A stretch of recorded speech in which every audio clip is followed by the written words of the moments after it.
An inconclusive general election in Pakistan with rival former Prime Ministers Imran Khan and Nawaz Sharif both claiming victory.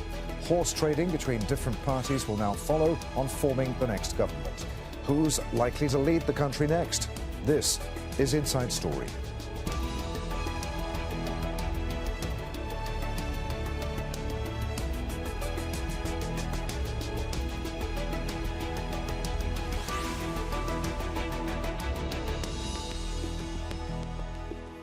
Hello, welcome to the programme. I'm Adrian Finnegan. There can only be one winner, but already two former prime ministers say they've come out on top in Pakistan's parliamentary election. One of them, Imran Khan, is in jail protesting his innocence after convictions for corruption and other charges.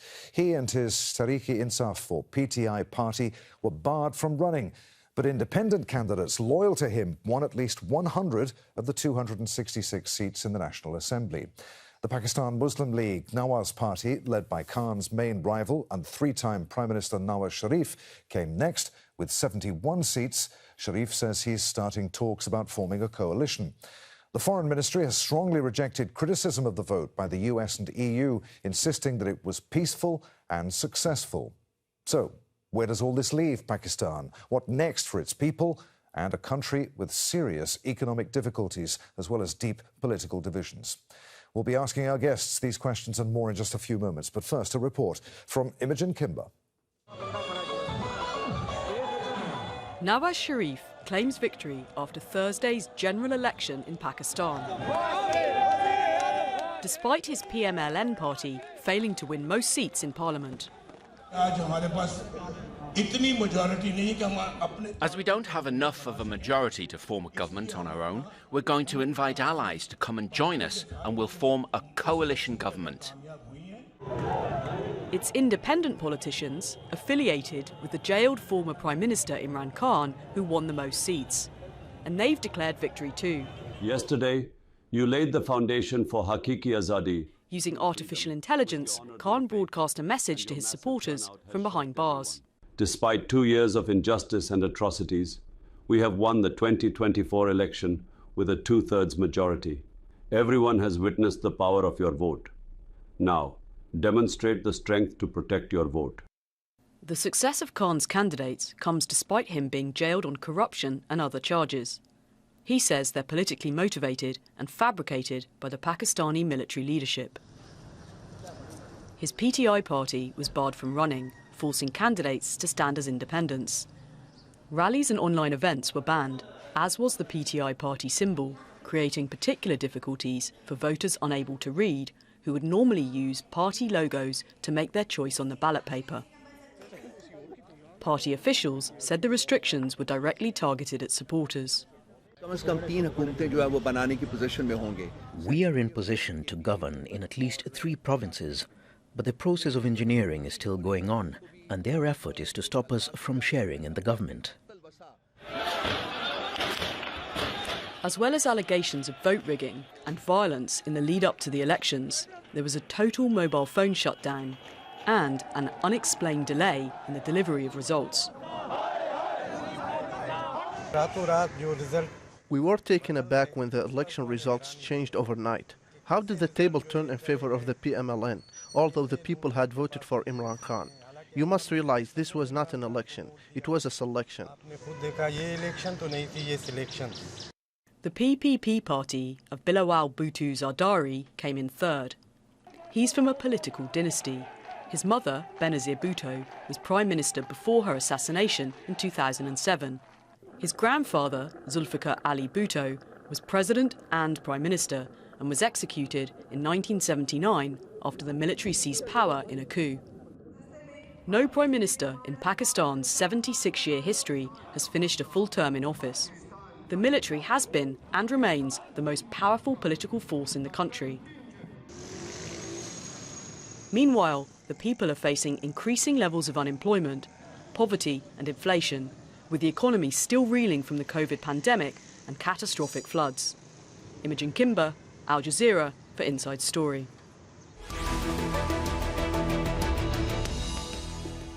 Well, we reached out to members of the Pakistan Muslim League Nawaz Party to join the programme today, but unfortunately no one was available. So let's bring in our guests. From Dubai in the United Arab Emirates, we're joined by Zulfi Baqari, who's an advisor on international media and relations to Imran Khan, the chairman of the Pakistan Tehreek-e-Insaf Party. From Cambridge in the UK, Farzana Sheikh, who's associate fellow at the Asia Pacific programme at the Chatham House think tank. And from the Pakistani city of Multan, we have with us Haider Zaman Qureshi, who's a member of the Central Executive Committee of the Pakistan People's Party. A warm welcome to you all. Zulfi Baqari, let's start with you. What message were the people sending to the establishment by electing so many independent candidates? Well, we had this slogan for the past 6 months, Zulm ka badla vote se, and it means, we're going to take revenge for the cruelty via the ballot and our vote. And that's what the people of Pakistan did. The turnout of this election and the results of this election, regardless of all the rigging, and regardless of all the seats that are in contention still, it's obvious to the people and to the world that Imran Khan has defeated all odds while sitting in prison. Zulfi, are you absolutely certain that all of the independent candidates elected are indeed affiliated with the PTI? Yes, absolutely. I mean, you might have maybe 4 to 6 which are independents in their own right and are not affiliated with the PTI, but you're very close to the 100 figure, if not more. And don't forget, we have 100 petitions and appeals at the moment going through as well. And if we win even 30% of them or 20% of them, that's another 20, 30 seats, which gives us majority. Farzana Sheikh, how much of a shock were the results of this election for the establishment? Has the military perhaps for the first time backed the wrong horse? Well, by all accounts, that's precisely what it looks to be. These results are astonishing. And what's so clear is the way in which millions turned out to defy what was widely reported as the military establishment's desired outcome, a clear win for its preferred candidate, Nawaz Sharif, a leader of the Pakistan Muslim League. And I think, what it confirms, of course, is what many opinion polls have pointed to, which is to say Imran Khan's popularity amongst the majority of Pakistanis. But I think it also points to the deep frustration of a population that really is desperate for change, desperate for a new government to address, in particular, the acute economic crisis that currently faces the country. All right, we'll bring in Haider Zaman Qureshi in just a moment, but Zulfi, you're nodding vigorously there. Do you want to come in? She's absolutely right. There are different rivers that lead to this big mouth of water, which is the outcome of the election. But the end result is that people want to change. And during this whole period, I was often asked by international media and people from within Pakistan that why are there not more protests? Why aren't the Pakistanis coming out against the oppression that they're facing, the jail, the torture, the kidnappings, the killings? And the answer was always that we're just waiting for election day, and we know that people will have a soft revolution via the ballot. And that's exactly what has happened. Haider Zaman Qureshi, Nawaz Sharif says that his party will now try to do a deal with other parties to form a government. To what extent is your party playing kingmaker here? Which way will it go? Well, thank you, Adrian. A lot of things have been discussed in your report and by the other guests on the show. First of all, yes, Pakistan People's Party was the first one, and certainly democracy is the best revenge. That's the slogan Pakistan People's Party gave to the nation, and I'm very happy that the people of Pakistan have voted and vented out whatever you may say, frustration or their anger and whatever was happening. But Pakistan People's Party was the first party which openly demanded the election date, which openly demanded the election schedule, which was the first one to give a manifesto, the economic charter, which was first one to ask for a level playing field for all the parties. And it was by virtue of that pressure, and then the courts were also forced to give a sizable number of relief to PTI and other candidates. But having said that, this is not the first time any outgoing government has faced certain challenges or convictions and cases. In 2018, when Imran Khan was making it for the parliament, again, they themselves got a support from the very quarters that criticizing now. And at that time, PMLN leadership was convicted and on the receiving end. So one wrong doesn't justify the other one. But as we stand today, let me clarify one particular aspect. The number of independents which PTI and cross-section of... I'm sorry, we seem to have lost Haider for the moment. We'll try and get him back. And we're having some problems with the line. So let's pick up with Zulfi there on what Haider was saying. What do you make of what Haider was saying? I think Mr. Haider's mic revolted against what he was, rebelled as well, like most of the population of the country. Look, the reality is that despite everything is as clear as water. People have come out. PTI has 100-odd seats. It doesn't matter what power games anyone wants to say. At the moment, if PTI wants to be kingmaker, it can. If it wants to form a government, it can. But having said that, we are very diligently watching what to do next. And we feel that we will get, there's been such blatant rigging, even on Nawaz Sharif's own constituency, which he had lost to Dr. Yasmin Rashid, who was our former Minister of Health. She's in prison as well. And when the polls were casted at 70%, she was 15,000 votes ahead. And all of a sudden, polling stopped, and he won by 50,000 votes, which is unexplainable. But because he's not very good at maths, his P45 form, which is a tally of all the votes, showed that more people voted than actually the registered voters. Okay. They couldn't even tally up.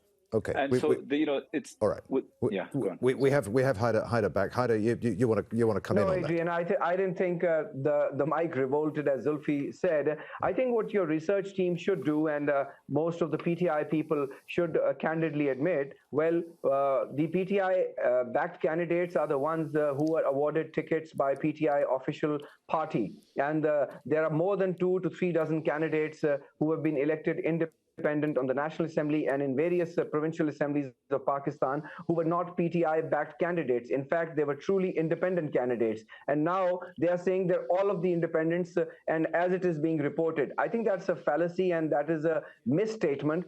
All the independents are not PTI-backed candidates. There are dozens of independents who have no allegiance or relationship with PTI. They are indigenously independent even when they file their nomination papers. Right. So that's one part. The other part of the argument is, please, Adrian, let me just complete my thought process. The second part is, we were the first ones. Even PTI, before even PTI could say and demand a level playing field, it was the People's Party's chairman, Bilawal Bhutto Zardari, his democratic credentials. And we are... I'm sorry, we're really having problems with the line there to Multan. We'll come back to you again, Haider, in just a moment. Let's bring in Farzana Sheikh then.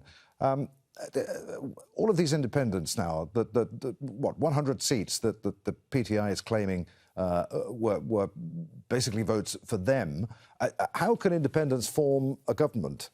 Because, I mean, they're not a political party. So what happens next? Well, it's very interesting because, of course, in most democracies, after an election, the largest party steps forward to form the government. But of course, in the case of Pakistan, this is going to be more complicated because, as we know, the group, let's call it that, because it isn't strictly a party, the group of independents here, whether or not backed by a mainstream party or not, are clearly not going to be given the chance to have a decisive say in forming the next government. And really, you know, what we've seen in the exchange between your two other guests is that the scene is set for frenetic horse trading. And that's precisely what I think many of us expect to see. And horse trading, of course, means that there is likely to be a prolonged period of political instability, something that Pakistan can really no longer afford, given the immense challenges. But I would really like to put to your two other guests whether or not they are going to respect the voters who not only wanted change, but who also wanted an end to the divisive rhetoric of all political parties across the political spectrum, for political parties to come together and to work together to solve some of Pakistan's immense challenges. I'd like to take an exception to that. Quickly, if I may respond, just very briefly. The word horse trading is very, very impolite to use in today's parliamentary language. I think the lady should go through the electoral laws and the Constitution of Pakistan, which mandates every elected member to join a party if they wish to do so within 72 hours, failing which their status would become independent. And nobody is, and even in Western democracies, people who get independently elected, either they choose to stay independent or they go with the ruling party or whatever the economic manifestation and the agenda is. I think the days of horse trading have gone. The Article 63A is very much in the Constitution. Once they are on the parliamentary strength of a party and they vote against in a money bill or a vote of confidence for the Prime Minister's election, it is then when they are de-seated. And we had an example in 2022 when the democratically elected government was voted out by the PDM government last year. So to say that the independence candidates, if they choose to go to another party, which the law mandates them to do within 72 hours, if they choose to do so, they would be doing that for some gratification or other gains and become a symbol of horse trading. I think that's incorrect. Okay. We'll let Farzana pick that up in just a moment. But Haider, way back at the first question I asked you, you actually swerved around it. You didn't answer. Is your party, the PPP, going to go into coalition with the PMLN? Well, our first choice, and Chairman Bilawal, during the course of interviews in the run-up to the election, categorically said that once bitten, twice shy. Pakistan People's Party would first decision and choice would be to make a government with the help of independents and other like-minded parties, excluding PMLN, because we've had a very, very bitter experience in the last outgoing government. And we feel that our economic agenda, the way we want to handle the economic affairs is absolutely different to how PMLL wants to address the problems. And we feel that if PTI shows some democratic maturity and skill, we can have overlapping area where we can cooperate and make and form a new government and have a minimum charter of demands. Because you see, Pakistan People's Party with about 65-70 seats, we hold the swing. PTI without any coalition partner with that size cannot make a government, or nor can PMLN. And Pakistan People's Party, if it feels is not getting the kind of coalition, we probably would like to sit in the opposition. Our party is mulling over the idea. We are engaging. We are meeting independents. We are meeting other coalition partners. And PMLN is also reached to us. But I think in the course of the next 48 hours. But we would hope, and I would want Zulfi to prevail upon the decision makers in his party that Pakistan People's Party has more democratic credentials. We don't have we are not a venom-oriented party. We've always extended an olive branch to PTI. We should cooperate for a better government and a new government. Let's give Zulfi a chance to come back on that before I put a question to him. Zulfi. Well, look, he's not wrong in many aspects, but the fact of the matter is that we believe at the moment, with the challenges and the appeals we have for about 100-odd candidates, that if they are even relatively fairly heard, and I mean relatively, then we will win in majority anyways. Like I said, we have over 100 seats which are appealing with clear evidence. So in that case, we wouldn't really need to be an ally of any other party. The other thing is as Farzana pointed out earlier, that a lot of people, and it kind of touches on the point of what Mr. Haider said about horse trading and independence. All of our independents have come on the mandate of Imran Khan. They've come under the mandate of change. They've come on the mandate of the oppression we've seen of the last 18 months, which PPP has been a part of, not directly, but because they've been part of a PDM government while it was all happening to us. And so hence, it's that oppression, it's that frustration, it's the economic issues, it's the inflation, it's all of that combined which people look at towards us. So unfortunately, and I use the word unfortunately, PPP will always by the people be looked at as a party of one of the older schools of the traditional parties, which are part of the corruption scandals and everything of the sort. I'm not saying Bilawal Bhutto has any. I think he can create a very big legacy for himself moving forward if he moves out the shadows of his father. But at the moment, it would be impossible for PTI to tie up with any of these two parties as it stands today. Farzana Sheikh, what are the implications of this for the military? How dangerous a moment is this for the country's army leaders? And are they going to get involved at any time in the near future?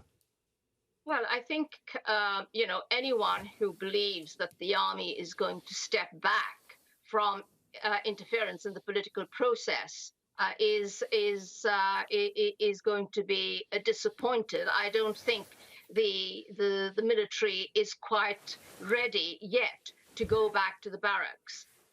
So I think that's clear enough. But I think what is so revealing about these elections is the massive intelligence failure. I mean, clearly the military thought it could engineer the outcome of these elections. And I wouldn't be surprised, actually, if some months down the line, we don't hear of some kind of purge, some people being made accountable inside the military for not having anticipated such a massive set. All right. In the military's calculation. Farzana, Nawaz Sharif buried his long-running feud with the military in order to return from exile to run in this election. Is the military now going to look again at Imran Khan, do you think? I mean, could we see Imran Khan, do you think, being freed from jail anytime in the near future? Well, many of the cases against Mr. Khan, as we know, have been widely reported as cases that were politically motivated. Many of them, are known to be full of holes, and these will go to higher courts, which will no doubt want to put many of these cases under scrutiny. I wouldn't want to rule that out. In other words, I wouldn't want to rule out a release at some point of Mr. Khan from prison. But I think one of the things that we need to address is, unfortunately, the history of personal bitterness between Mr. Khan and the army chief, General Asim Munir.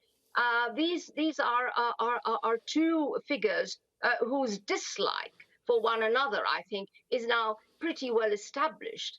And I think it's going to be very difficult, unless there is real political will on the part of the political parties, to set aside General Asim Munir's grievances with Mr. Khan, to put their heads together and to deal with the problems that face the country. OK, we've got just a few minutes left. I just want to get a quick reaction from Zulfi there before I come to you, Haider. Very quickly, Zulfi. Yeah, Farzana is spot on in what she's saying. And I agree with Farzana and Mr. Haider about the fact that right now, whatever we've done in the last 2 years of being on the streets and having this agitation, well, you can say politics, not even, well, absolute oppression towards us in hiding, exile, torture, prison, all of that, but we're going to take our politics to the parliament. If we can form a majority government ourselves, we will do that.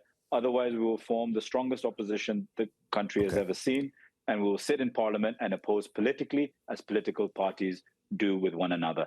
And And what may be will come through parliament. Okay, and Haida, regardless of which way the PPP goes, the country is set for a hung parliament. What are the implications of that for economic recovery and stability? Will people accept a government led by Nawaz Sharif? Well, as of now, it seems a bit difficult.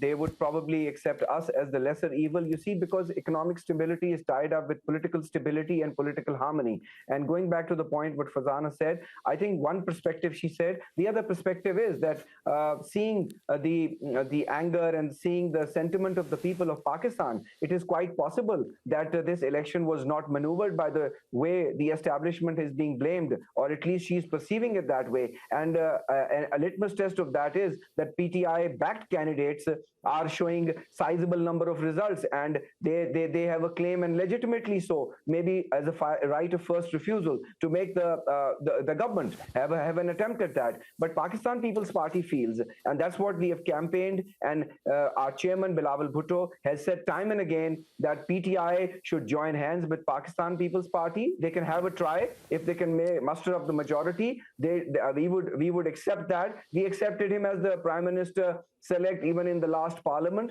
We handed out our cooperation on economic side, but I think it was not reciprocity. No reciprocity was shown.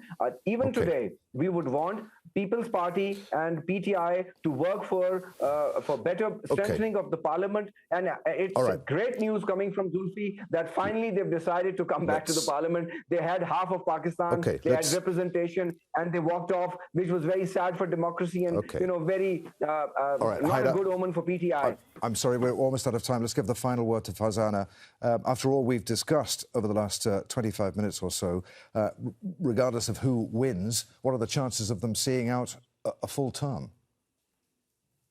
Well, that remains to be seen. I mean, Pakistan has a very dismal history on that front. But I really am very heartened to hear your other guests representing two different political parties that they intend to return to Parliament the central role that it should enjoy under the Constitution of Pakistan, something that neither party, unfortunately, has respected in the past.